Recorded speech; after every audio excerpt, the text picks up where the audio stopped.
Marwadi university మంచి భవిష్యత్తు కోసం తెలుగు విద్యార్థులు ఇష్టపడే యూనివర్సిటీ. కాల్ 9059052378 9059052379.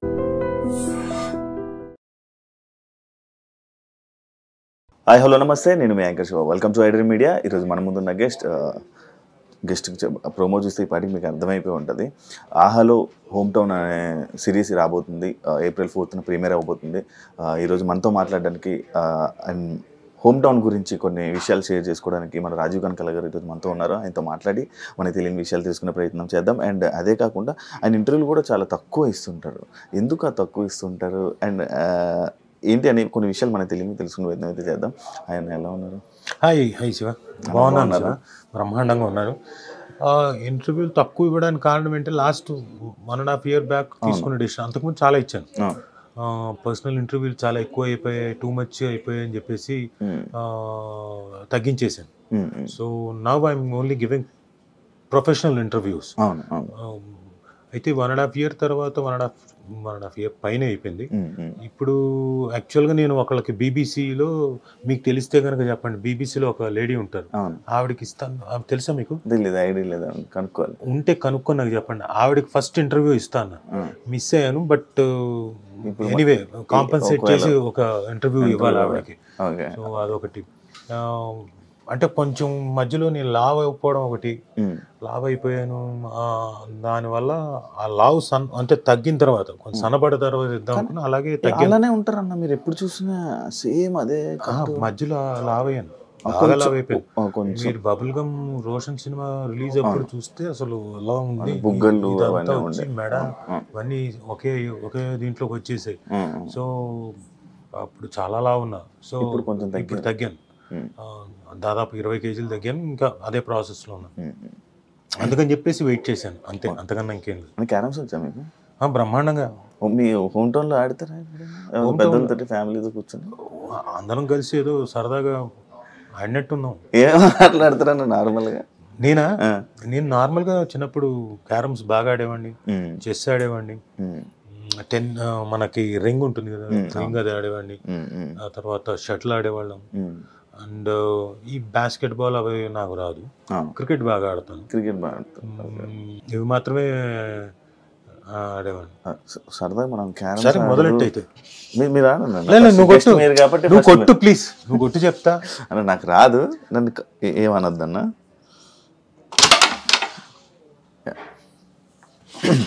అన్న ఇప్పుడు హోమ్ టౌన్ చేశారు కదా, ఏమైనా మెమరీస్ గుర్తొచ్చాయా మీకు హోమ్ టౌన్ యూజ్ చేసినప్పుడు? అంటే హోమ్ టౌన్ చేసిన తర్వాత ఏమొచ్చిందంటే నాకు, అంటే నేను పుట్టి పెరిగింది ఇక్కడే. సో నా మెమరీస్ అంతా నా సంజీవ్ రెడ్డి నగరు, నా సాగర్ సొసైటీ, నా బంజారా హిల్స్, నా రోడ్ నెంబర్ 10 జూబిలీ హిల్స్, ఇటువైపే అన్ని ముడిపడి ఉంది నాదంతా. సరే మిగతాది చెన్నైలో నేను ఉన్న ఫస్ట్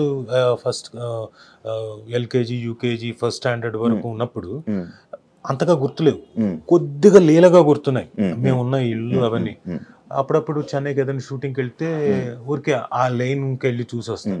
ఇప్పుడు నేనేంటంటే సంజీవ్ రెడ్డి నగర్కి వెళ్ళి, B6F3కి మేమున్న మా పెద్దమ్మ వాళ్ళ ఇల్లు, మా పెద్దయ్య వాళ్ళ ఇల్లు, అక్కడికి వెళ్ళి, ఆ తర్వాత మా అత్త వాళ్ళ ఇల్లు అటువైపు ఉండేది, బల్కంపేట దాటిన తర్వాత అటు వెళ్ళి, ఇటువైపు సాగర్ సొసైటీ, బంజారా హిల్స్, అప్పుడు పెద్ద బిల్డింగ్ ఉండేది టవర్ హౌస్, అది ఇప్పుడు లేదు, నో మోర్, అది పెద్ద అయిపోయింది. అది మళ్ళీ సాగర్ సొసైటీ, మళ్ళీ రోడ్ నెంబర్ 10, ఇవన్నీ ఊరికే చూసుకొని వస్తాను. నా మెమరీస్ అన్ని ఇక్కడే. మా మదర్ది వచ్చి ప్రొద్దుటూరు, రాయలసీమ. వాళ్ళేమో 1950-51 టైంకి ఇక్కడికి మైగ్రేట్ అయిపోయారు. సో అక్కడ ఎవరు లేరు కాబట్టి అక్కడ ఏమీ లేదు, నో కనెక్షన్. మా నాన్నది యానాం. సో న్యాచురల్గా నాది యానామే కదా. తక్కువ కదన్నా? తక్కువ వెళ్ళడం. నేను బాటిల్ కూడా తక్కువ అంటారు రేట్. అబ్బా నీకు ఇలాంటి విషయాలు తెలుసా అంటుంటారు. ఎప్పుడు వెళ్ళే తక్కువే, డెఫినెట్ గా తక్కువ. 30% ఏదో తక్కువ ఉంటుంది. న్యాచురల్ డీజిల్ కూడా తక్కువ ఉంటుంది. అది మాత్రమే అడుగుతావు తక్కువ అని, మిగతా డీజిల్ గురించి అంటే ట్యాక్స్ తక్కువ. సో అక్కడికి చాలా తక్కువ సార్లు వెళ్ళొచ్చాను. బట్ ఆఫ్ లైట్ మా ఫాదర్ పోయిన తర్వాత వెళ్ళి రావడం జరుగుతుంది అప్పుడప్పుడు. అందరూ వచ్చి వాళ్ళని వాళ్ళు పరిచయం చేసుకొని చెప్తున్నారు. సో న్యాచురల్ ఇప్పుడు నా కనెక్షన్స్ పెంచుకోవాలి, వాళ్ళందరూ అంత ఆప్యాయంగా వచ్చి పలకరిస్తున్నప్పుడు నేను కూడా అప్పుడప్పుడు సంవత్సరానికి ఒకసారి 2 సార్లు వెళ్ళి వాళ్ళందరితో ఓ 2-3 రోజులు 4 రోజులు గడిపి రావాలి, అందరితో కలిసి రావాలని. హోమ్ టౌన్ చేసిన తర్వాత ఇంకా ఎక్కువ బలంగా పెరిగిపోయింది. అంటే రూట్స్ మర్చిపోకూడదు, వెళ్ళి రావాలి, ఒక 3 రోజులు 4 రోజులు కలిసి రావాలి, స్పెండ్ చేసి రావాలి. ఎస్, డెఫినెట్గా వాళ్ళందరినీ కలిసి రావాలి. గోదావరి గట్టు మీద కూర్చొని వచ్చినా చాలు, మిగతా వాళ్ళందరూ కలిసి వచ్చినా రాకపోయినా సరదాగా గోదావరి గట్టు మీద కూర్చున్నా కానీ ఆ టైం ఆ గాలి, ఆ పచ్చని గాలి అది కొంచెం స్పెండ్ చేసి రావాలి. మిస్ అయ్యారు అవన్నీ డెఫినెట్గా అంతే. సో వెళ్ళి రావాలి. ఇది ఎందుకంటే నా పిల్లలకు కూడా రేపొద్దున కనెక్షన్ ఉండాలి ఆ ప్రాంతంతో. రేపొద్దున వాళ్ళు ఇక్కడ పుట్టి పెరిగారు. సో ఇప్పుడు ఇంకొక తరం వెళ్ళిపోయిందంటే తర్వాత ఏమవుతుంది, కనెక్షన్ పోతుంది. ఇప్పుడు మా అమ్మ వాళ్ళు ఎప్పుడైతే ప్రొద్దుటూరు నుంచి మైగ్రేట్ వచ్చేసారో అక్కడ ఎవరు లేరు, కనెక్షన్ లేకుండా పోయింది. సో అలా అవ్వకూడదు, ఉండాలి అక్కడ ఎంతో అని చెప్పేసి బలంగా ఉంది. నేను డెఫినెట్గా ఇప్పుడు నేను ఉన్నంత కాలంలోపు కనెక్షన్ బలం చేసుకొని రోషన్ వాళ్ళకు కూడా మనసుకు కూడా ఆ కనెక్షన్ బలం పరిచయం చేసి అంటే మీకు వీటి గురించి తెలుసా? ఇది రేట్ అంత, వైట్ రేట్ అది 5 పైసలు ఒకప్పుడు ఇది 10 పైసలు, ఇది పావలా. ఇప్పుడు నువ్వు కావాలంటే ఇది 50 పైసలు అనుకో, ఇది రూపాయి అనుకో, ఇది 5 రూపాయలు. ఈ రేట్లు ఎందుకన్నా ఇది నల్లగా ఉందని తగ్గించారా? అలాని కాదు, ఒక దానికి రేటు కావాలంటే ఇటు పెట్టుకో, ఇది 5 పైసలు అనుకో, 50 పైసలు అనుకో, నీ ఇష్టం, మనం అనుకునే దాన్ని బట్టి ఉంటుంది. అదే నార్మల్గా రాజీవ్ కనకాల గారు ఏదైనా సినిమా చేశారంటే ఆ సినిమాలో కానీ లేకపోతే మొత్తం క్యారెక్టర్ ఎండ్ చేసి చనిపోతూ ఉంటారు. ఈ సిరీస్ లోనే బతుకుంటారా అని కామెంట్లు మొత్తం ఈ సిరీస్ కింద వచ్చాయి. సరే, అది మళ్ళీ సరే, వాళ్ళకి జనాలకి ఒక చిన్న సర్ప్రైజ్ ఎలిమెంట్ ఇద్దాం. హోమ్ టౌన్ లో అయినా బతికుంటాడా లేదా సిరీస్ లో అని. సో చూడండి, చూస్తే సిరీస్ మొత్తం చూస్తే మీకు తెలుస్తుంది రాజీవ్ అన్నవాడు ఇందులో బతుకున్నాడా లేదా అని. So very interesting series. అంటే అంటే నేను నంబర్ ఆఫ్ క్యారెక్టర్స్ చేశాను, కథ నాకు ఇందులో బాగా నచ్చి నేను వెంటనే, అంటే మామూలుగా ఎవరైనా ఏం చూస్తారు, ఆ కథ నచ్చి ఆ కథలో నా క్యారెక్టర్ నచ్చి చేయాలి. నాకు కాదు, నాకు కథ నచ్చింది, తర్వాత నాకు నా క్యారెక్టర్ మిగతా. ఎందుకంటే కుర్రాడు మెయిన్, ప్రజ్వల్ అనే కుర్రాడు, శ్రీకాంత్ పల్లె అనే క్యారెక్టర్, నా కొడుకు క్యారెక్టర్ మెయిన్, ఆయన కూతురు క్యారెక్టర్ మెయిన్, నేను ఝాన్సీ గారు సపోర్టివ్ క్యారెక్టర్స్. బట్ డైరెక్టర్ కూడా మాకు స్పేస్ ఇచ్చాడు కాబట్టి, అందులో ఇంప్రొవైజ్ చేసుకోవడానికి ఇంకొక ఎలిమెంట్స్ అవన్నీ ఇచ్చాడు కాబట్టి మాకు కూడా కొద్ది గొప్ప ఎస్ మేము కూడా చాలా మంచి, we have done a good job అని ఫీల్ అవుతాం. ట్రైలర్ చూస్తుంటే కూడా మీరు నడిపించింది కదా అంతలా అని అనిపించింది. లేదు, ఉంటాం డెఫినెట్ గా, ఆ క్యారెక్టర్ కూడా ఉంది, సబ్స్టెన్స్ ఉంది, బట్ మేము ఎంతైనా సపోర్టివే. బట్ అల్టిమేట్ గా మమ్మల్ని కూడా పర్ఫామ్ చేయడానికి అక్కడక్కడ మమ్మల్ని మేము ఇంప్రొవైజ్ చేసుకోవడానికి ఛాన్స్ ఇచ్చాడు కాబట్టి డైరెక్టర్, మేము కూడా ఒక రకంగా మెయిన్ అయ్యాం. మెయిన్ అలా 90s చూసారా సిరీస్? నన్ను క్షమించాలి. 90s లేకపోతే హోమ్ టౌన్ అంటే ఏమంటారు సిరీస్? డెఫినెట్గా 90s, సేమ్ బ్యానర్ కదా, సేమ్ నవీన్ మేడారం గారే తీసింది. డెఫినెట్గా చాలా మంచి పేరు. ఒక ఊర్లో అంటే జనాల్ని ఒక్కసారిగా అలా ఈటీవీ వైపు తిప్పిందంటే 90s, ఓటీటీ వైపు మొత్తం, ఓటీటీ వైపు ఒక సబ్స్క్రిప్షన్ కానీ లేకపోతే మొత్తం పెరిగిపోయిందంటే అది 90s. సో అన్డౌటెడ్లీ అది చాలా డెఫినెట్గా చాలా బాగుంటుంది.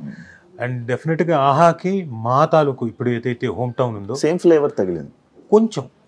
అంటే అది టోటల్ మీరు చూసారా? నేను ట్రైలర్ చూసాను. కాదు నేను అంటున్నా 90s చూసాను మొత్తం. దాంట్లో ఏంటి మొత్తం ఎంటర్టైన్మెంట్, మళ్ళీ మన స్కూల్ జర్నీ ఎలా నడిచేది ఏంటి అప్పుడు 90s మొత్తం, మన లైఫ్ స్టైల్ మొత్తం అంతే కదా. అంతకు మించి ఎమోషనల్ పార్ట్ ఏమైనా ఉందా? ఎమోషనల్ టచ్ అంటే కొంచెం లైక్ పేరెంట్స్ లవ్ చేసుకోవడం, ఇలా పేరెంట్స్ అలాంటి అంతా వీళ్ళు బాధపడుతుంది. లైక్ పేరెంట్స్ ఎంత కష్టపడుతుంటారు కదా, పేరెంట్స్ ఎంత కష్టపడి వీళ్ళు ఫీజులు కడుతుంటే వాళ్ళు స్కూల్కి వెళ్ళి వాళ్ళు చేసే పనుల మీద ఒక చిన్న ఎమోషన్ టచ్ బాగా ఉందా? బాగా ఉంది, సినిమాకి తగ్గట్టు, సిరీస్ తగ్గట్టు ఉంది. ఇందులో మా దాంట్లో ఏంటంటే మేము ఒక మెట్టు ఉంటాము గ్యారంటీగా అనడానికి ఏంటంటే ఇందులో ఎంటర్టైన్మెంట్ చాలా బాగుంటుంది. అదే మీరు అంటున్నట్టు 90s ఫ్లేవర్ అనుకోండి, టచ్ అయింది అనుకోండి, వాట్ ఎవర్ ఇట్ ఈస్. దాంతో పాటుగా ఎమోషనల్ సీక్వెన్స్లు, సీన్స్ డెఫినెట్గా ఒక 10 to 20, 30% ఎక్కువ ఉంటుంది ఓకే 90s కన్నా. ఓకే దొరికిన ఛాన్స్ అని అందరు యాక్టర్స్ చాలా బాగా చేశారు. Very good performances from each and every actor and actress. ఒకవైపు ఝాన్సీ గారు, ఇంకోవైపు యానీ, ఇంకోవైపు ప్రజ్వల్, సాయిరామ్, ఆ 90s లో చేసిన కుర్రాడు, అది అనిరుద్ధు, శ్రావ్య, ఇంకో అమ్మాయి హీరోయిన్, వీళ్ళు తర్వాత వేణు పోల్సాని, తర్వాత సత్యనారాయణ అని ఇంకొక ఆయన, వీళ్ళందరూ అంజీ, ఎవ్రీవన్ వాళ్ళకి ఇచ్చిన క్యారెక్టర్ని ఎవరు వదిలిపెట్టలేదు. వాళ్ళ పరిధిలో చాలా బాగా చేశారు. అన్న మేము డెఫినెట్గా 90s కన్నా ఒక 10%, 20% ఎక్కువ ఉంటామని ఫీలింగ్, మా ఫీలింగ్. చెప్పలేం, డిఫరెంట్ అవుతుంది, చెప్పలేం. అల్టిమేట్గా నా ఫీలింగ్ అది.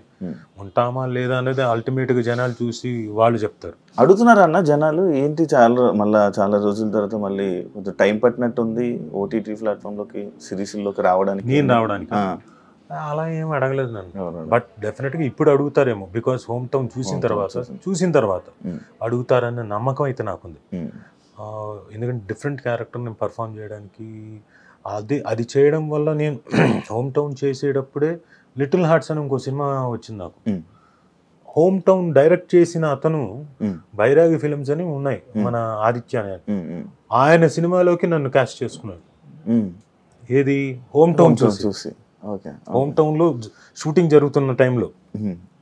బాగుంది. యాక్చువల్గా ఇంకో ఇంట్రెస్టింగ్ ఎలిమెంట్ చెప్పనా, 90s వచ్చింది ఫస్ట్ నాకు, సుమకి, మా ఇద్దరి దగ్గరకు వచ్చింది. ఆ టైంలో అనుకోని కారణాల వల్ల ఏవో మాకు ఉన్న ప్రీ ఆక్యుపైడ్ దీనివల్ల చేయలేదు కదన్నా. మీ కాంబినేషన్ సుమా నేనా? సుమా గారు అంతకుముందు ఎప్పుడో చేసాం. ఇప్పుడు ఈ మధ్య ప్లానింగ్ ఉందా ఏమన్నా సిరీస్ మీ అబ్బాయితో కలిపి? అలాంటిది ఏం లేదు, ఏమైనా వస్తే చూడాలి. మనకైతే యాక్చువల్లీ మీ అబ్బాయి సినిమాలో ఫాదర్ క్యారెక్టర్ బాగా పండింది అని చెప్పి మీరెందుకు అన్న చేయలేదు? అలా ఏం కాదు, అంటే ఆ టైంలో నేను బిజీగా ఉన్నాను ఏదో సినిమాలు చేసుకుంటూ. అండ్ వాళ్ళ క్యారెక్టర్కి వాళ్ళు సరిపోతే బాగుంటుందని ఆ డైరెక్టర్ ఫీల్ అయ్యారు. ఎందుకంటే ఇప్పుడు ఆల్ డిపెండ్స్ ఆన్ డైరెక్టర్ కదా. ఎలా ఇప్పుడు వాళ్ళకి తెలియదు నేను ఆ డైలెక్ట్ అంత బాగా మాట్లాడతాం లేదు, తెలియదు కదా ఆ డైరెక్టర్. సో దానివల్ల న్యాచురల్గా అతను ఇదేమంటారు మన స్క్రూటినీకి వెళ్ళి ఆడిషన్స్లో వాళ్ళని సెలెక్ట్ చేసుకున్నారు. సో ఆ టైంలో అంటే ఆ క్యారెక్టర్కి తగ్గట్టుగా అనుకున్నారు. ఇప్పుడు ఫ్యామిలీ ఎమోషన్స్ సీరియస్ ఇది కొత్త జోనరా? నాకు అలా ఏం లేదు, ఇది అలాంటిదే ఇంచుమించు. ఒక family, middle class family, lower middle class family ఇంకా చెప్పాలంటే, వాళ్ళకుండే చిన్న చిన్న ఆనందాలు, చిన్నవి కాదు పెద్ద కష్టాలను ఎలా సాల్వ్ చేసుకున్నారు, ఎలా బాధపడ్డారు, ఎలా దాన్ని సాల్వ్ చేసుకున్నారు, ఎలా ఉన్న దాంట్లో ఆనందంగా బ్రతికారు, ఎలా పెద్ద డ్రీమ్స్ ఉంటాయి, ఆ పెద్ద డ్రీమ్స్ ని సాధించడం కోసం తల్లిదండ్రులు ఎలా కష్టపడతారు పిల్లల కోసం, అల్టిమేట్ గా అది తీరుతాయా లేదా, ఆ డ్రీమ్స్ తీరుతాయా లేదా తల్లిదండ్రులకి. అలాగే ఈ పిల్లలు తల్లిదండ్రుల తాలూకు ఆ డ్రీమ్స్ ని, ఈ డ్రీమ్స్ లాగా తల్లిదండ్రుల తాలూకు డ్రీమ్స్ ని, ఆ డ్రీమ్స్ కి వీళ్ళు కోఆపరేట్ చేస్తారా లేదా, మీ డ్రీమ్స్ మీదే మా డ్రీమ్స్ మావే అంటారా లేదా, ఇవన్నీ మీరు ఏప్రిల్ 4వ తారీఖున ఆహాలో ఖచ్చితంగా రిలీజ్ అవుతోంది. హోమ్ టౌన్ చూడండి, అప్పుడు తెలుస్తాయి మీకు అన్ని. అన్న బెండకాయ తింటే తెలివితేటలు వస్తాయి. ఎంతవరకు అన్నా మీ స్టడీస్ మొత్తం? నేను BA theatre arts, MA theatre arts. బెండకాయ తినడం వల్ల అది నేను బెండకాయ తిన్నా తినకపోయినా అదే ఇన్ఎవిటబుల్గా నేను డిస్టింక్షన్లో పాస్ అవుతా ఆ సబ్జెక్టులు. మిగతా సబ్జెక్టులు అయితే నేను పాస్ అయ్యేవాడిని కాదు. ఎందుకంటే ఇంటర్ 10th అయిపోయింది, 10th ముక్కి మూలిగి ఫస్ట్ క్లాస్లో పాస్ అయిపోయాను. తర్వాత ఇంటర్మీడియట్, అది నేను తీసుకున్నదే CEC గ్రూప్. అది కూడా నేను వేస్టే, నాకేమి కుదరదు. ఎటువైపు నుంచి చూసినా నా వల్ల కాదు. అందులో ఎకనామిక్స్, సివిక్స్, కామర్స్ ఇవి నా వల్ల కాదు, అవ్వదు. ఏదో వెళ్ళేవాడిని కాలేజ్ దాకా, ఏదో సర్టిఫికేట్ కావాలి అంతే. దానికోసం వెళ్తే పక్కన మాకు స్కైలైన్, స్టెర్లింగ్ ఉండే థియేటర్, అక్కడికి వెళ్ళిపోయి ఇంగ్లీష్ సినిమాలు చూసేవాడిని. క్లాస్లోకి వెళ్ళేవాడిని కాదు, మధ్యలో మాత్రం అప్పుడప్పుడు అటెండెన్స్ ఉండాలి కాబట్టి అలా వెళ్ళి వచ్చేవాడిని. సో మొత్తానికి ముక్కి మూలిగి 2nd క్లాస్లో పాస్ అయ్యాను. నా కోసమే అన్నట్టుగా తెలుగు యూనివర్సిటీలో first time BA theatre arts అనే కోర్స్ పెట్టారు.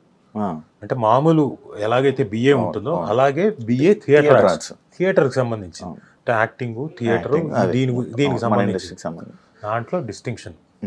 నాకు తెలిసిన సబ్జెక్ట్ కదా, నేను చిన్నప్పటి నుంచి అందులో కోరుకున్నది పుట్టి పెరిగింది, నేను అలవోకగా ఆడుకుంటూ తిరిగింది. సో కాబట్టి అందులో ఎస్ డిస్టింక్షన్లో, పైగా నాకు స్కాలర్షిప్, ఆ 3 ఏళ్ళు బిఏ అయిపోయింది. ఆ తర్వాత మళ్ళీ ఎంఏ థియేటర్ ఆర్ట్స్ జాయిన్ అయ్యాను, అది కూడా నాకు డిస్టింక్షను. తర్వాత అయితే జాయిన్ అయ్యేటప్పుడు ఆ తర్వాత మళ్ళీ నేను ఫస్ట్ క్లాస్లోనే పాస్ అయ్యాను, డిస్టింక్షన్లో మంచి పర్సంటేజ్ వచ్చింది. నాకన్నా ఒక 2 ఉన్నారు, సతీష్ను రామ్మోహన్ హొలిగొండి అని, వాళ్ళిద్దరూ నాకన్నా మంచి థియరీలో అవన్నీ బాగా రాసేవాళ్ళు, వాళ్ళకి ఎక్కువ మార్కులు వచ్చాయి. సో ఈ రెండిట్లో నా సబ్జెక్ట్ బెండకాయ నమ్ముతారా అన్నది తెలియదు. చిన్నప్పుడు అనేవాళ్ళు అంటే మీ పిల్లలకి పెట్టారా? ఓ బోల్డంతా. మా అమ్మాయి అయితే బెండకాయ లేకపోతే తిందో, అది ఒక పెద్ద ఏంటంటే, నేను ప్రతిరోజు రోజు విడిచి రోజైనా కానీ దొండకాయ బెండకాయ, దొండకాయ బెండకాయ, బెండకాయ ఫ్రై, దొండకాయ ఫ్రై, దొండకాయ ఫ్రై, బెండకాయ ఫ్రై. నేను రోజు అరే మిగతా ఏం లేవా, ఉన్నాయి కదా, నేను అది మార్చు ఇది మార్చను లేదు, మనసుకి ఇది ఇష్టం కాబట్టి ఇది సరే. కానీ నాన్ వెజ్ తింటారా? ఎందుకు తింటాం, అంటే ఎక్కువ బెండకాయ దొండకాయ కనబడింది, చికెన్ వాటిలో కనబడలేదు. అంటే తను తిందు, పాప తిందు. దానికి ఎప్పుడు ఒకసారి 3 ఉంటే ఏదైనా ఉంటే తింటుంది, మాక్సిమం తిందు. అన్న ఈ సిరీస్ ఓకే చేయడానికి రీజన్ ఏమైనా ఉందా, బలమైన కారణం? చెప్పినగా కథ ఫస్ట్ కథ నచ్చి దాంట్లోకి ఓకే, నాకు కూడా ఒక డెఫినెట్గా మళ్ళీ అంటే మధ్యలో నీ లావ్ అయిపోయింది చెప్పాను, ఒక 4 నెలలు మా నాన్న చెప్పిన మాటలు గుర్తొచ్చి, తిండి తినకపోతే ఎట్లారా, రుచులు తెలియకపోతే ఎలా తినాలి రుచులు అంటే, సర్లే జీవితంలో కష్టపడ్డాం, దెబ్బలు తిన్నాం, చాలా చేసాం, ఇంకా తిన్నాం అని చెప్పేసి నాకు ఇష్టమైనవన్నీ, పప్పుల దగ్గర నుంచి, కూరల దగ్గర నుంచి, నాన్ వెజ్ క్రీమాల దగ్గర నుంచి, రసాల దగ్గర నుంచి, చారుల దగ్గర నుంచి, నా ఇష్టం ఏవైతే ఉన్నాయో అన్నీ చేయించుకునేవాడిని. 1, 2, 3 వాయిలు పీకేవాడిని. ఆ తర్వాత అది అంతా ఫుల్గా తినేవాడిని. మంచి ఫుడ్ అన్న, నేను బాగా ఫుడ్. అంటే అది కూడా తర్వాత అంటే మా నాన్న పోయిన దగ్గర నుంచి బాగా పెరిగింది. ఎందుకంటే ఆయన విపరీతమైన ఇష్టం. ఆయన పోకముందు కూడా 4 రోజుల ముందు కూడా నాకు కీమా కావాలి, బాగా బాగా వేయించి ఉండాలి, సరే, నాకు మిరియాల రసం కావాలి, ఓకే, నాకు ఐస్ క్రీమ్ కావాలి, అది ఇవ్వనని నేను, నాకు కావాలి, నాకు కావాల్సింది నువ్వు ఇవ్వనంటావేంటని, నాన్న తినకూడదు, షుగర్ ఉంది నీకు, ఏం పర్లేదు, నాకు కొంచెమే తింటాను, సరే అని వీళ్ళకి పని వాళ్ళకి చెప్పి కొంచెం ఇవ్వండి అని చెప్పి ఆయన ఫుడ్. ఆయన పోయిన తర్వాత ఏమనిపించిందంటే, అప్పుడు చెప్పేవాడు, ఒరే అంతా కష్టపడి చేసేది చివరాఖరికి వచ్చి రుచికరమైన ఫుడ్ తినడానికి, అది ఎంజాయ్ చేయడానికి నీ లైఫ్ నువ్వు పరిగెడుతున్నావు. ఆల్రెడీ పొద్దుటి నుంచి సాయంత్రం వరకు నువ్వు పరిగెడతావు, రాత్రి వరకు నీ ప్రొఫెషన్లో పొద్దున వెళ్తే రాత్రి అవుతుందో మరుసటి రోజు అవుతుందో తెలియదు, పరిగెడుతున్నావు, కష్టపడుతున్నావు, వెరీ గుడ్, చెయ్యి, కష్టపడాలి. మనిషి అన్న ప్రతి వాడు కష్టపడాల్సిందే, ఎవడి ప్రొఫెషన్లో వాడు కష్టపడాల్సిందే. ఈ రోజు కష్టపడ్డాం కదా అని చెప్పేసి రేపు కష్టపడకుండా ఉండలేము. పొద్దున మళ్ళీ తెల్లారిందా మళ్ళీ కష్టపడమే, వెళ్ళాలి, మళ్ళీ వెళ్ళి నీ పని నువ్వు చూసుకోవాలి. అయితే ఈ మధ్యలో మాత్రం నువ్వు తింటావు చూడు, అది కొంచెం ఎంజాయ్ చేసి తినడం నేర్చుకోరా, అవి మన రుచులురా, దాన్ని మనం ఎంజాయ్ చేయకపోతే ఇంకెందుకురా, చిన్నవేరా మనం ఎంజాయ్ చేసేది, ఫుడ్ ఇలాంటివే, ఓ పెద్దవి కాదు. సో ముందు ఆ చిన్న ఎంజాయ్మెంట్స్ తెలుసుకో. ఫుడ్ చాలా ఇది, 6 రుచులు, నువ్వు ఎంజాయ్మెంట్ అది రుచులు తెలిస్తే కదా నువ్వు యాక్టింగ్ కూడా బాగా చేయగలుగుతావు, నవరసాలను కూడా బాగా పలికించగలుగుతావు. అంటే అవును కరెక్టే కదా, ఇంతకాలం పరిగెత్తాను, కడుపు మార్చుకున్నాను, ఏవో తినాల్సింది కూడా గబగబా మింగి వెళ్ళిపోయాను, కూర్చొని నమిలి మింగితే ఆ ఎంజాయ్మెంట్ వేరు కదా అనుకొని ఆయన పోయిన తర్వాత ఐ స్టార్టెడ్. బిజీ లైఫ్లో ఇంకంతే కదా, ఎప్పుడు తినేసి ఎప్పుడు వెళ్ళిపోదాం, ఇట్లా తీసుకొని 5 నిమిషాల్లో అయిపోయేది నా భోజనం. అది మార్చుకున్న స్టైల్. 20 ఫాస్ట్గా తినేయాలంటుంటారు కదా అన్న, తిండి దగ్గర 22 సార్లు 32 సార్లు నమలాలంటారు ఒక ముద్ద ఎవరైనా కానీ. నాకు ఆలు పెద్దలు చెప్పింది, కాళ్ళు తడి ఆరే లోపల ఫస్ట్ అబ్బాయి ఫాస్ట్ తినేయాలి. పొరపాటును కూడా కాదు, మనం అంటే యంగ్స్టర్స్ ఉంటే లోపల మంచి జీర్ణశక్తి ఉంటుంది కాబట్టి పర్లేదు, వాళ్ళు తిన్నా ఓకే. ఫాస్ట్గా తిన్నా ఓకే. బట్ యూజువల్గా ఏం చెప్తారంటే నెమ్మదిగా నమిలి తినాలి. నమిలి మింగితే లోపలికి వెళ్ళిన తర్వాత జీర్ణశక్తి బాగా ఉండి బాగా డైజెస్ట్ అయ్యి ఒంటికి పట్టాల్సింది పడుతుంది, అవసరం లేని ఎక్స్క్రీట్ అయిపోతుంది. So any time you should have your time. ఎందుకు గంట సేపు బ్రేక్ ఇస్తారు? గంట బ్రేక్ అనేది దేనికి? 10 నిమిషాలు అనొచ్చుగా. గంట ఎందుకు ఇచ్చారు మరి మధ్యాహ్నం గంట సేపు అని? ఆ గంటలో మీరు at least you should take your 30 minutes time for eating. అది కూడా ఎలా? ఆ రుచుల్ని ఎంజాయ్ చేయకపోతే ఇంకెందుకు? ఏం తిన్నావురా, ఏం రుచి, అది ఏం రుచి, అది కారమా లేకపోతే పులుపా అనుకుంటూ డౌట్లు వస్తేలా? తిన్నది ఎంజాయ్ చేయాలి, లాలాజలం మీకు నోరు ఊరాలి మీరు తినేటప్పుడు, మీరు అది ఆస్వాదించాలి. సో ఇవన్నీ గుర్తుకొచ్చి నేను నా టైంలో ఫుల్గా ఒక 4 నెలలు ఫుల్గా తిన్నాను. నైట్ టైం ఐస్ క్రీమ్లు కానివ్వండి, నా స్వీట్లు, ఎవ్రీడే స్వీట్లు 1/2 kg తినేవాడిని. స్వీట్ పిచ్చా అన్న మీకు? స్వీట్ అంటే స్వీట్ క్రేవింగ్స్ ఉండేది, బట్ ఆ టైంలో మాత్రం 1/2 kg తినేవాడిని. నైట్ మాత్రం నైట్ 1/2 kg. అలాగే ఐస్ క్రీమ్ తిన్నప్పుడు ఏం చేసేవాడిని అంటే 750 ml అంటే దాదాపుగా పావు లీటర్ అంటే కేజీకి పావు కేజీ తక్కువ అలా తినేవాడిని. దాంతో ఏమైపోయానంటే 4 నెలలు 5 నెలలు స్పాన్లోనే బాగా లావ్ అయిపోయాను. నాకు తెలియకుండా లావ్ అయిపోయాను. షుగర్స్ కదన్న ఫుల్.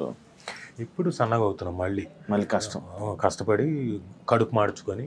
కానీ అలా అని చెప్పేసి రుచుల్ని మిస్ అవ్వట్లేదు, ఆ రుచుల్ని ఎంజాయ్ చేస్తూనే కొంచెం ఎంజాయ్ చేస్తూనే అలా కోట శ్రీనివాసరావు గారు లాగా కోడి ఎక్కడ పెట్టుకొని అట్లా కొంచెం దాన్ని ఆ రుచిని మళ్ళీ ఆస్వాదిస్తూ తింటున్నా. అన్న రాజీవ్ కనకాల గారికి తెలియని మేకర్ లేరు. అలాంటిది ఎందుకు ఫుల్ లెంత్ రోల్స్ అనేది ఉండవు అనేది ఈ మధ్య కాలంలో అనేది ఒక క్వశ్చన్ ఉందన్న ఆడియన్స్కి ఎప్పుడు. అంటే నేను ఎప్పుడు వెళ్ళి నాకు క్యారెక్టర్ కావాలి, అవును మీకు అది లేదు, అది కూడా నేను విన్నాను. అది ఒక విధంగా తప్పు నాది, ఎందుకంటే నాకు 100% తప్పే. See you have to be, మీరు ఎంచుకున్న ఫీల్డ్ ఏంటి? Acting, glamorous field, where rat రేస్లో మీరు ఉంటే తప్ప మీరు వెళ్ళి మిమ్మల్ని మీరు పిఆర్ చేసుకుంటూ మిమ్మల్ని మీరు పరిచయం చేసుకుంటూ నాకు వేషం ఇవ్వండి అని అడిగితే తప్ప రాని ఫీల్డ్. సరే లక్కీగా రాజీవ్ కనకాల లాంటి వాడికి వచ్చేసింది, అడగకుండానే వేషాలు వచ్చాయి. సరే నేను కూడా ఎవరిని అడగకుండా వస్తూనే ఉన్నాయి, గడిపేశాను. ఇప్పటిదాకా అడగలేదు. అయితే నేను ఇప్పుడు డిసైడ్ చేసుకున్నాను, ఆఫ్టర్ మై 50th దగ్గర నుంచి డిసైడ్ చేసుకున్నాను, వై నాట్ ఐ ఆస్క్. నాకు అల్లు అర్జున్ గారు ఒక మాట అన్నారు, ఎప్పుడు మేము సరైనోడు చేసేటప్పుడు చూసి, నేనేదో కోర్ట్ సీన్లో చేస్తున్నాను, పిలిచాడు దూరం నుంచి, ఫ్రెండ్స్ అని చెప్పండి. నాకు తెర మీద 10 మంది ఆర్టిస్టులు ఉన్నా 10 మంది ఉన్నా కానీ మీరు పర్ఫామ్ చేస్తుంటే మిమ్మల్నే చూడాలనిపిస్తుంది సార్, అలాంటి ఆర్టిస్ట్ సార్ మీరు ఎందుకు, సేమ్ క్వశ్చన్, మీరు ఎందుకు ఎక్కువగా కనపట్లేదు, చేయట్లేదు అంటే, నాకు ఎవరిని అడగడం ఇష్టం ఉండదండి, అడగలేదండి అని. సార్ అడగాలి సార్, అడగకపోతే ఎలాగా? మేము హీరోలు ఏంటి, మా పద్ధతిలో మేము ఒకటి అంటాం, కలిసి చేద్దాం బ్రదర్ అంటాం, మీరు కూడా అలాగే చెప్పండి, కలిసి చేద్దాం, ఏదైనా ఉంటే చూద్దాం అని చెప్పేసి అడగండి, తప్పులేదని. అయితే అది నేను ఆ రోజున ఓకే అనుకున్నాను, బట్ ఎందుకు అడగడం అని చెప్పేసి అనుకున్నాం, వదిలేశాను. బట్ నా తప్పు కాదనిపిస్తోంది, నన్ను డెఫినెట్గా ఐ విల్ అప్రోచ్ పీపుల్, ఏదైనా ఉంటే చేద్దాం అని చెప్పడానికి. ఎందుకంటే నేను కూడా ఫిట్గా ఉండాలి కదా, అందుకని సన్నగా అయ్యాను, ఇంకా సన్నగా అవ్వాలి. ఇంకొక 2 months తర్వాత దెన్ ఐ విల్ అప్రోచ్. అని మీరు ఒకవేళ అడిగితే ఆపర్చునిటీస్ ఎవరైనా అడగాలని అనుకుంటే హీరోస్ని అడుగుతారా, డైరెక్టర్లను అడుగుతారా? హీరోలను అడగరా? హీరోలను అడగను, ఏదైనా ఉంటే డైరెక్టర్లను అడగాలి, లేకపోతే ప్రొడ్యూసర్లను అడగాలి, అంతే. మన ఎందుకంటే మీకు హీరోస్తో బాగా పరిచయం కదా, అందరూ పరిచయం, అదే చాలా మంచి పరిచయం. హీరోస్ని అడగదు, ఎందుకంటే ఫ్రెండ్షిప్ వేరు, ప్రొఫెషన్ వేరు. అవును. నేను ఏమైనా నాకున్న దీనికి నేను ఎవరిని అడగాలి, జాబ్ ఇచ్చేవాళ్ళని అడగాలి, అది డైరెక్టర్ లేకపోతే ప్రొడ్యూసర్, ఎందుకు వాళ్ళు కదా, వాళ్ళిద్దరిని అడుగుతారు. నాకు ఒకసారి ఒక యాక్టర్ అన్నారన్న, అదే సేమ్ ఇందాక పాయింటే, రాజీవ్ కనకాల గారికి ఎలా బతకాలో తెలీదు మన ఇండస్ట్రీలో, ఎవరిని వెళ్ళి నోరిచ్చి ఏది అడగరు, అందువల్లే రాజీవ్ కనకాల గారు స్టిల్ ఇప్పుడు అలానే ఉండిపోయారు. నేను అలాగే ఉండిపోవడానికి ఏం లేదు, నేను బాగానే ఉన్నా. అందరూ ఏమనుకుంటున్నా అంటే నేను అలాగే ఉండిపోయాను. బహుశా వాళ్ళు అనుకుంటున్న ఏంటంటే నేమ్ అండ్ ఫేమ్ వైజ్గా, మనీ వైజ్గా ఇంకా ఎక్కువ వచ్చేదేమో అనుకునే దీంట్లో ఉన్నారు. నేను నాకున్న దాంట్లో నేను సాటిస్ఫైడే. నాకు మంచి క్యారెక్టర్లు వచ్చాయి, మంచి పేరు తెచ్చినవి ఉన్నాయి. 20 ఏళ్ల తర్వాత కూడా నన్ను గుర్తుంచుకునే సినిమాలు ఉన్నాయి, పాత సినిమాలు. సార్ మేము చిన్నప్పుడు మీ సినిమా చూసిన సై సార్, సార్ మీ విక్రమార్కుడు సార్, సార్ మీ స్టూడెంట్ నెంబర్ 1 సార్ అనేవి ఇంకా ఉన్నాయి. 20 ఏళ్ల తర్వాత కూడా గుర్తుంచుకుంటున్నారని మాటలు కాదు కదా ఈ పర్టికులర్ జనరేషన్. సో ఇప్పటికీ గుర్తుంచుకుంటున్నాను, గుర్తుంచుకోకుండా కాదు. సో నేను చేసినవి చాలా మటుకు గుర్తుండి, అంటే ఒక 8 ఏళ్ల క్రితం చేసిన జనతా క్యారెక్టర్ గుర్తుంచుకున్నారు, నాన్నకు ప్రేమతోలో నేను చేసిన క్యారెక్టర్ గుర్తుంచుకున్నారు. సో అలాంటివి ఏం లేదు నాకు. ఫైనాన్షియల్గా అంటారా, ఎస్ అటు ఇటుగా ఉంటుంది డెఫినెట్గా. బట్ నేను ఎవ్రీ ఇయర్ నేను చిన్న సినిమానో పెద్ద సినిమానో చేస్తూనే ఉన్నాను, నాకు డబ్బులు వస్తూనే ఉన్నాయి. అయితే మీరు అన్నట్టు కొన్నిసార్లు ఫేము, నేము మెయిన్ స్ట్రీమ్లో కనపడాల్సినంత కనపడలేదు. నేను చాలా చిన్న సినిమాలు చేసుకుంటూ డబ్బులు వచ్చేవి నేను చేసుకుంటూ, అంటే నేను ఎవరిని చేయి జాపి అడగాల్సిన పని లేకుండా నా పని నేను చేసుకుంటూ. ఒకరిని చేయి చాచి అడగడం రాదు అని అంటున్నా. చేయి చాచి అడగక్కర్లేదు, కనీసం నోరు విప్పి అడగాలి. నేను కనీసం ఆ పని కూడా చేయలేదు. సో ఇప్పుడు డెఫినెట్గా ఐ కెన్ డెఫినెట్లీ ఆస్క్, లేకపోతే నా మేనేజర్ని పెట్టి మేనేజర్ ద్వారా అడిగి ఐ ట్రై టు. బట్ అది అడిగే ముందు నేను కూడా ఫిట్గా ఉండాలి కదా, అందుకే ఫిట్గా తయారవడం కోసం ప్రాసెస్లో ఉన్నాను. సుమా గారు లేకపోతే రాజీవ్ కనకాల గారి లైఫ్ ఇలా ఉండేదా అనేది ఒక క్వశ్చన్ మార్క్కి మీరు ఏమైనా ఆన్సర్ చేయాలనుకుంటారా? ఎలా ఉండేది? ఇంతకన్నా బాగుండేదేమో, ఇంతకంటే దారుణంగా ఉండేదేమో. 2 పాసిబిలిటీస్ ఉన్నాయి కదా. అది ఏంటి ఎలా ఉండేదని మనం చెప్పలేము. ఇంతకన్నా దారుణంగా ఉండి ఉండొచ్చు, ఇంతకన్నా చాలా బాగుండి ఉండొచ్చు. 2 పాసిబిలిటీసే. ఒకటి మీరు అర్థం చేసుకోవాల్సింది ఏంటంటే, సుమా కనకాల గారు నా లైఫ్లోకి రాకముందు నుంచి రాజీవ్ కనకాల అన్నవాడు యాక్ట్ చేస్తున్నాడు. రాజీవ్ కనకాల అన్నవాడు ఎప్పటి నుంచి యాక్ట్ చేస్తున్నాడు? వాడి చిన్నప్పటి నుంచి యాక్ట్ చేస్తున్నాడు. ఎప్పుడు అది వాడికి 6 ఏళ్ల వయసు నుంచి యాక్ట్ చేస్తున్నాడు. టెలివిజన్ అన్నది పుట్టిన దగ్గర నుంచి ఆల్మోస్ట్ 1981 అన్న తర్వాత 81లో మా అమ్మతో పాటు మా అమ్మ యాక్ట్ చేయడానికి వస్తే దూరదర్శన్లో సోమాజిగూడలో దూరదర్శన్ ఉండేది. అప్పుడు కూడా నేను ఆవిడతో అకంపెనీ చూసేవాడిని. నాటకాలు అవన్నీ ఆన్లైన్లో జరిగేవి, ఆన్లైన్ సెటప్లో 3 కెమెరాలతో. అవి చూసి ఆ తర్వాత 85లో ఎప్పుడైతే ధారావాహికాలు అనేవి ప్రారంభించారు, దాంట్లో అనగనగా ఒక శోభ అనే సీరియల్లో 7వ ఎపిసోడ్లో యాక్ట్ చేసిన వాడిని. అంటే 85 నుంచి నేను యాక్ట్ చేస్తున్నాను. ఇది టెలివిజన్లో. సో మాకేం కూడా తెలియదు, బట్ పుట్టలేదు యాక్చువల్లీ. సో 40 ఏళ్ళు అయిపోయింది. సో నా జీవితం నేను చేస్తూనే ఉన్నాను, నేను ఎక్కడా ఆగలేదు. అప్పటి నుంచి ఇప్పటిదాకా చేస్తూనే చచ్చు పుచ్చు వచ్చిందో, చిన్న సినిమానో పెద్ద సినిమానో, వాట్ ఎవర్ ఇట్ ఈస్, మంచి సినిమానో మంచి క్యారెక్టరు చెడ్డ క్యారెక్టరు, ఐ డెంట్ స్టాప్. నాకు ఇక్కడ లేదు అని లేదు. చిన్నప్పటి నుంచి మా నాన్న మాకు ఓన్ ప్రొడక్షన్ ఉండేది. ఓన్ ప్రొడక్షన్ మేము చాలా సీరియల్స్ ప్రొడ్యూస్ చేసాము. చాలా సీరియల్స్ దాంట్లో మేము ప్రొడ్యూస్ చేసి దాంట్లో మేమే ప్రొడక్షన్లో మేమంతా పిల్లలం అందరం స్టూడెంట్స్ అందరూ కలిసి సర్వ్ చేసేవాళ్ళం ప్రొడక్షన్లో. అలాగే మేమంతా నాకు లైట్స్ యూనిట్ ఉండేది, నేను హ్యాండిల్ చేసేవాడిని, దాన్ని మోసేవాడిని, లైట్లు ఇవన్నీ పనులు చేస్తూ వచ్చినవాడిని. సో నా స్పాన్ వేరే స్పాన్. నా యాక్చువల్గా నా జోన్ వేరు. నా తాలూకు నేచర్ కానివ్వండి, నా ప్రదేశం కానివ్వండి, అంతా వేరు. నాదంతా ఎంతసేపు ఇన్స్టిట్యూటు, మాకు యాక్టింగ్ ఇదే గోల. మాకు స్కూల్ అయిపోయి వస్తే నేను యాక్టింగ్ క్లాసుల్లోనే ఉండేవాడిని. ఏదైనా ప్రొడక్షన్ జరిగితే అది మానేసి ఈ పనుల్లోనే ఉండేవాడిని. So that is totally different. మీకు సుమా గారు గొడవలు అవుతాయి? ఎందుకో చాలా బ్రహ్మాండంగా జరుగుతాయి. అవ్వకపోతే ఇంట్రెస్టింగ్గా ఉండదు. ఎప్పుడైనా భేదాభిప్రాయాలు వస్తూనే ఉంటాయి. అది ఇది చిన్న సందర్భాలే, చిన్న సందర్భాలు అన్నీ పెద్దవి కాదు, పెద్ద మ్యాటర్లు కాదు. కొన్నిసార్లు కొన్ని ఎలిమెంట్స్లో కొంచెం అది పెద్దది అవుతుంది తప్ప పెద్ద మ్యాటర్లు కాదు. పెద్ద మ్యాటర్లే అసలు మా మధ్యన అంతగా అసలు పట్టించుకోం. చిన్నవే అవి సడన్గా. జీవితం డబ్బు ఉంటే చాలా హ్యాపీగా గడిపేయచ్చు అని అంటుంటారు కదా, లైఫ్ అని. గొడవలు ఏమీ అవసరం లేదు, తప్పదే. ఏది డబ్బు ఉంటే చాలా హ్యాపీగా ఉంటుంది లైఫ్. డబ్బు పెరిగే కొద్దీ గొడవలు ఎక్కువ అవుతాయి, అది చూస్తుండే. అదేంటన్నా? అవును, డబ్బు మీకు వచ్చే కొద్దీ బాగా పెరుగుతుంటుంది. ఎందుకంటే మనం కొన్నిసార్లు దుబారా ఖర్చు పెడతాం, లేకపోతే ఇది ఖర్చు పెట్టకూడని చోట ఖర్చు పెట్టేస్తాం, లేకపోతే డబ్బులు ఎక్కువ వచ్చేసాగా కాబట్టి వ్యసనాలకు వెళ్ళిపోతాం, లేదా మనకి ఎక్కువ అయిపోయింది కాబట్టి మనకు ఇంట్లో వాళ్ళకి చెప్పకుండా ఎవరికో ఒకళ్ళకి మనకు నచ్చిన వాళ్ళకి దానాలు చేసేస్తాం. ఇవన్నీ చాలా డిస్టర్బెన్స్లు తీసుకొస్తాయి. డబ్బులు ఎక్కువ అంతేగా, లేనప్పుడు మీరు ఇవేమీ చేయలేరు. ఉన్న దాంట్లో గంజో లేకపోతే చిన్న ఒక కూరతో రైస్ తిన్నాము ఇవేగా పెట్టుకుంటారు. పెరిగే కొద్ది ప్రాబ్లమ్స్ వస్తాయి. అది నిజమే. అందుకే మిడిల్ క్లాస్ లైఫ్ చాలా బెటర్ లైఫ్. అందుకే మీరు హోమ్ టౌన్ చూడండి, చాలా బాగా ఎంజాయ్ చేస్తారు మిడిల్ క్లాస్ ఫ్యామిలీ. ఆ చిన్న చిన్న ఆనందాలు, ఫుడ్ కోసం ఫాదర్ మదర్ కష్టపడేది చిన్నది, ఎక్కువ కాదు.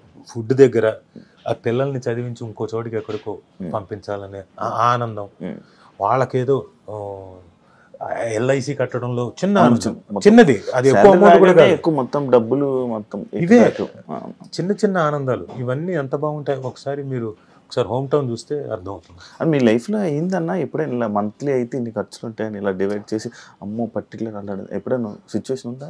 100%. సుమ రాగానే నేను సుమను పెళ్లి చేసుకొని వచ్చిన తర్వాత ఫస్ట్ ఇమీడియట్గా అంతకుముందే మొదలు పెట్టాను నేను. ఎందుకంటే ఎవ్రీవన్స్ లైఫ్ జీరోతో మొదలవచ్చు. ఏది మీరు నేను నయా పైసా లేకుండా హైదరాబాద్ వచ్చాను, లేకుండా నేను మొదలు పెట్టాను ఇక్కడ. ఇవన్నీ ఉంటాయి, ఎవరి కష్టాలు వాళ్ళ 100% వాళ్ళ కష్టాలు. అయితే జీరోతో కాకుండా నేను మైనస్ నుంచి మొదలెట్టాను. మా ఫాదరు ఒకనొక ల్యాండ్ కోసం అని చెప్పేసి డబ్బులు ఇంట్రెస్ట్ కోసం తీసుకొచ్చుకొని, బంజారా హిల్స్లో ల్యాండ్ కోసం అని ఇంట్రెస్ట్ కోసం తీసుకొచ్చుకొని 5 రూపాయలు 7 రూపాయలు 10 రూపాయలు వడ్డీలతో 3 రేంజెస్లో అప్పట్లో 88లో తీసుకొని వచ్చి, ఒకటేమో ఏంటి మన ఈనాడు వాళ్ళది మార్గదర్శి చిట్టు ఒకటి కట్టి దానికి ఇవన్నీ కట్టి దాదాపుగా 50 లక్షలు 60 లక్షలు ఆ రోజుల్లో తీసుకొని వచ్చిన తర్వాత ఆ ల్యాండ్ లేదని తెలిసింది 3 సంవత్సరాల తర్వాత. ఈలోపు ఈ 3 సంవత్సరాలు వడ్డీలు కడుతూనే ఉన్నాం. అసలు సంగతి దేవుడు ఎరుగు, ఓన్లీ వడ్డీలే ప్రతి నెల వచ్చినట్టు కట్టడం. సగం కట్టి ఉంటారు కానీ ఎక్కువ వడ్డీ ఇంట్రెస్ట్. అయితే ఇదంతా ఎప్పుడు తెలిసిందంటే 1992 93 ఆ ప్రాంతంలో ఇక లేదు ఆ ల్యాండ్, బోగస్ ల్యాండ్. మనకెవరైతే పట్టవారి ఉన్నాడో మోసం చేశాడు, అది లేనే లేదు, అదంతా బోగస్ అనేసరికి మొత్తం పోయింది. అయ్యో, డబ్బు పోయింది. ఇంకా మనం వడ్డీలు కట్టాలి, అసలు కట్టాలి, వడ్డీలు కట్టాలి. ఆ టైంలో ఏంటంటే మా అమ్మ ఒకరోజు ఇంట్లో ఫ్యామిలీ మెంబర్స్ మధ్యన గొడవ జరిగింది. నేను ఎక్కడో ఉన్న ఫోన్ చేసింది, రే జరుగుతాం గొడవ అంటే నేను ఇంటికి వచ్చాను, ఫాదర్ మీదకి ఎవరో మీద రాబోతే చంపేస్తాను ఒక్కొక్కరిని మాట్లాడాము. అయిపోయిన తర్వాత మా అమ్మ ఎమోషనల్గా ఉండి, ఒరే మీ నాన్న ఇదిగా ఉన్నారా, ఆయన సూసైడ్ కూడా చేసుకుందాం అనుకున్నాడు అంటే, నేను మా నాన్న దగ్గరికి వెళ్ళి నీకేమైనా పిచ్చి ఎక్కిందా ఏంటిది, అమ్మ ఏదో చెప్పింది, ఏమైందని. ఏం లేదురా, భలే వాడివే సంపాదిస్తాం, నేను ఉన్నాను కదా, పదా ఏముంది ఇక్కడి నుంచి మొదలు పెడతాం, వస్తుంది గోల్డ్ అంత వస్తుంది, నేను సంపాదిస్తానని చెప్పేసి అప్పుడు వేసుకున్న లెక్కలు ఏమేమి ఉన్నాయి చెప్పని మొత్తం వేసుకొని, ఫలానా వడ్డీలు ఎంత కట్టాలి నెలకి, ఇప్పుడు ఇంటి రెంట్ ఎంత కట్టాలి, ఇంట్లో ఎంత ఇది చేయాలి, ఇన్స్టిట్యూట్ నుంచి ఎంత వస్తుంది, ఇవన్నీ లెక్కలు వేసుకొని మొదలు.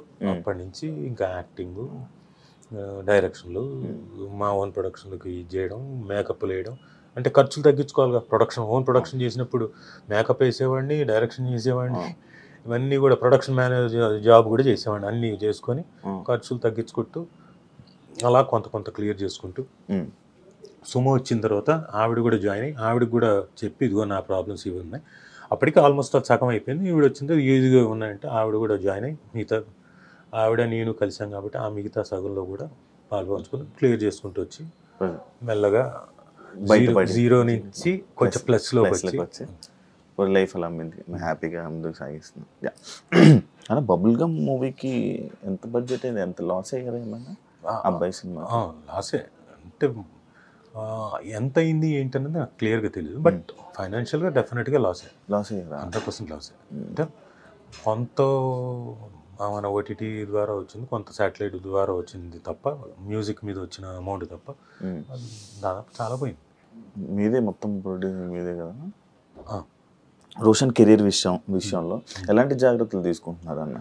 చెప్పాం కదా, మేము ఫస్ట్ సినిమానే ప్రొడ్యూస్ చేసాం. అవును అవును. సో బ్యానర్ వేరే అంటే మా అత్తగారి పేరు మీద పెట్టిన వి టుక్ ఎవ్రీ కేర్. లక్కీగా ఆ cinema though it failed subject వైజ్గా ఏవో కొన్ని చిన్న చిన్న లోటుపాట్లు ఉన్నా రోషన్కి చాలా మంచి పేరు వచ్చింది. అవును. పర్ఫామ్ బాగా చేశాడు. ఫస్ట్ సినిమా మాటల విషయంలో కూడా మనోడు మంచిగా స్టేజ్ మీద మాట్లాడేది. ఫస్ట్ సినిమా లాగా చేయలేదు, బాగా పర్ఫామ్ చేశాడు, ఈ పేరు సంపాదించుకున్నాడు. ఆ సినిమా తర్వాత రోషన్కి దాదాపుగా 70 నుంచి 80 కథలు విన్నాడు. 1 year అన్ని స్టోరీస్ విన్నాడు. వచ్చాయి. నాకు వినడం సంగతి దేవుడు ఎరుగు, వచ్చాయి అంటున్నాం. అదే కదా, అంటే వాళ్ళు ఒక ఓకే కుర్రాడు కొంచెం ప్రాస్పెక్టివ్ అనుకుంటేనే కదా వస్తారు ఎవరైనా చెప్పడానికి. అలా వచ్చి పాపం కథలు చెప్పారు. సో ఈ సందర్భంగా వచ్చి కథలు చెప్పిన ప్రతి ఒక్క డైరెక్టర్కి రైటర్కి చాలా చాలా థ్యాంక్స్. అంటే వాళ్ళకి అనిపించి వచ్చి రోషన్కి కథలు చెప్పి డెఫినెట్గా మీ అందరి కథలు మెటీరియలైజ్ అవ్వాలని నేను మనస్ఫూర్తి కోరుకుంటున్నా. ఐ డ్రీమ్ సాక్షిగా నాకు అది ఆనందం అనిపించింది. So Roshan was successful. తర్వాత ఇప్పుడు వాడు హీస్ బీన్ సెలెక్టివ్ కొన్ని, ఎందుకంటే అంతకుముందు జరిగినట్టు జరగకూడదన్న ఉద్దేశంతో హీస్ సెలెక్టివ్. ఇంకా మిగతాది ఇంకా తను కూడా తన బాడీని మిగతా హార్స్ రైడింగ్లు ఇవన్నీ కూడా కాన్స్టెంట్గా నేర్చుకుంటున్నాడు. మనోడికి ఇష్టమా అన్న సినిమాలు? ఓ విపరీతం, నేనేం ఫోర్స్ చేయలేదు. నాకన్నా విపరీతం వాడికే ఇష్టం సినిమా. వాడు లీస్టాస్బర్గ్కి వెళ్ళి నేర్చుకున్నాడు యాక్టింగ్, అమెరికా వెళ్ళక ముందు వాళ్ళ తాత దగ్గర నేర్చుకున్నాడు. ఒక 2 months 1.5 months 2 months అది కరెక్ట్ గుర్తులేదు. సో అదొకటి. తర్వాత ఇక్కడికి వచ్చి పాండిచేరిలో ఆదిశక్తి దగ్గర వెళ్ళి ఒక 40 రోజులు ఏదో నేర్చుకున్నాడు. డిఫరెన్స్ ఏంటన్నా నేర్చుకునే యాక్టింగ్కి నేర్చుకోలేని యాక్టింగ్? ఏం లేదు, ఇప్పుడు మీరు నేర్చుకొని వచ్చారు అనుకోండి, జాబ్ వెంటనే వస్తుంది కదా, సర్టిఫికేట్ ఉంటుంది, జాబ్ వెంటనే వస్తుంది. లేదంటే కూడా మీకు జాబ్ వస్తుంది, కాకపోతే ఆ జాబ్లోకి మీరు రావాలంటే ఎంతకాలం పడుతుంది? సెట్ అవ్వడం ఒక 5 ఏళ్ళు 10 ఏళ్ళు పడుతుంది. ఏది జాబ్ నేర్చుకుంటారు, వస్తుంది, 10 ఏళ్ళు పడుతుంది. కాకపోతే ఇప్పుడు సర్టిఫికేట్ ఉంది కాబట్టి ఇదిగో ఈ జాబ్లోకి మేనేజర్గా వెంటనే పోస్టింగ్ వస్తుంది. అంతే అంతే తేడా. కాకపోతే ఇందులో నేర్చుకున్నప్పుడు ఏంటంటే మెళుకువలన్నీ మీరు ఇక్కడికి వచ్చి సెట్ ముందు కెమెరా ముందు నేర్చుకోరు. ఆ ఇన్స్టిట్యూషన్లో అక్కడ నేర్చేసుకుంటారు ముందు, అన్ని రెడీగా ఉంటారు. ఇప్పుడు యుద్ధానికి వచ్చేటప్పుడు ఏం చేయాలి? ఎవడైనా మొత్తం రెడీ చేసుకుని యుద్ధం తాలూకు ఏదైనా మొత్తం అన్ని రెడీ, మనం అంతా ఫిజికల్ గా ఫిట్ గా ఉండి యుద్ధం తాలూకు బోజ్ ఏంటి, ఆరోజ్ ఏంటి, మనకున్న అస్త్రాలు ఏంటి, ఇవన్నీ తెలుసుకొని వస్తే యుద్ధం చేయగలుగుతాడు. లేకపోతే ఏం చేస్తాడు? ఆ అస్త్రాలన్నీ అందించాలి పక్క నుండి. సో ఎవరైనా వచ్చేటప్పుడు నేర్చుకొని వచ్చినప్పుడు చాలా ఈజీ అవుతుంది. అక్కడికి వచ్చి కెమెరా ముందు డైరెక్టర్ తిట్టి లేకపోతే డైరెక్టర్ కింద మీద పడి నేర్పించి ఇలాంటివి కాకుండా ఈజీగా మీరు ఫాస్ట్ గ్రోత్ ఉంటుంది. జూనియర్ ఎన్టీఆర్ గారికి మీకు మంచి పరిచయం ఇది ఉందన్న. ఆయన అభిమానులు కలిసి కూడా అభిమానులతో ఇంటరాక్షన్ అయ్యి కూడా చాలా ఇయర్స్ అవుతుంది. ఎవరు? జూనియర్ ఎన్టీఆర్ గారు. ఆయన ఇంటరాక్ట్ అభిమానులు ఆయన గురించి ఏమైనా కొన్ని మాటలు మీరు చెప్తారా? కానీ నేను ప్రత్యేకంగా నేను కాంప్లిమెంట్ చేయాల్సిన అవసరం లేదు. ఫ్రెండ్స్ కదా, ఫ్రెండ్స్గా ఒకటి చెప్తా. He is a great actor, proven that. చిన్నప్పుడే ప్రూవ్ చేసుకున్నాడు, అతి చిన్న వయసులోనే. గ్రేట్ డాన్సర్, అద్భుతంగా డాన్స్ చేస్తాడు. ఆ కూచిపూడి అన్నది చాలా హెల్ప్ తనకి. ఏమేం ప్రాక్టీస్ చేయడు, ఏం చేయడు, అలా వచ్చి గబగబా చూసి అనుకుని గబగబా చేసేసి టేక్ అంటాడు, చేసేసి వెళ్ళిపోతాడు. సో ఫైట్లు కూడా ఇప్పుడు ఇవి చేయగలిగిన అవి తెలుసు కాబట్టి చేస్తాడు డాన్స్. ఫైట్లు తెలియదు కదా, కానీ ఫైట్లు కూడా ఫైట్ మాస్టర్ చేసేటప్పుడు అవన్నీ చూసి వాళ్ళు చెప్పింది గ్రహించి వెంటనే, అదేం ప్రాక్టీస్ చేయలేదు తను, అప్పటికప్పుడు ప్రాక్టీస్ చేసుకొని ఆ విగరు, ఇంకోటి ఆ స్ట్రెచ్లు కానివ్వండి, ఆ ఫాల్స్ కానీ అక్కడికక్కడ నేర్చుకొని చాలా అద్భుతంగా చేస్తాడు. తీసుకునే శక్తి ఎక్కువ, బాగా గ్రహించే శక్తి ఎక్కువ. మీరు ఎలాంటి వాడు అంటే, ఇప్పుడు దుర్యోధనుడు కనుక మనకు ఎదురుగా ఉన్నాడు అనుకోండి, మిమ్మల్ని కౌగిలించుకుంటే మొత్తం లాక్కుంటానంట కదా మీలోంచి శక్తి. అలా మీరు కనుక ఉన్నారంటే మీలోంచి మొత్తం శక్తి లాక్కుంటాడు. మీలో ఉన్న విద్య అంతా అని లాగుతాడు. మమ్మీలో అన్నాళ్ళు వసూలులాగా అని పిలుస్తాడు. సో చాలా ఏకసంతాగ్రహి, ప్లస్ చూస్తాడు ఎవరు ఏం చేస్తున్నారు ఏంటి, అబ్జర్వేషన్ ఎక్కువ. అండ్ ఆ అబ్జర్వేషన్ ఉంది కాబట్టే వెంటనే ప్రతిదీ ఈజీగా గ్రహించగలుగుతాడు. మీ ఇద్దరికి ఏమైనా గ్యాప్ వచ్చిందని? గ్యాప్ ఏం లేదు, మా ఇద్దరు గ్యాప్ ఏంటి, గ్యాప్ అనుకుంటారు జనం. అనుకుంటున్నారా? అంటే పెళ్ళైన తర్వాత కూడా నేను పక్కనే ఉండాలి, నైట్ 12 గంటల వరకు ఉండాలంటే సాధ్యమా?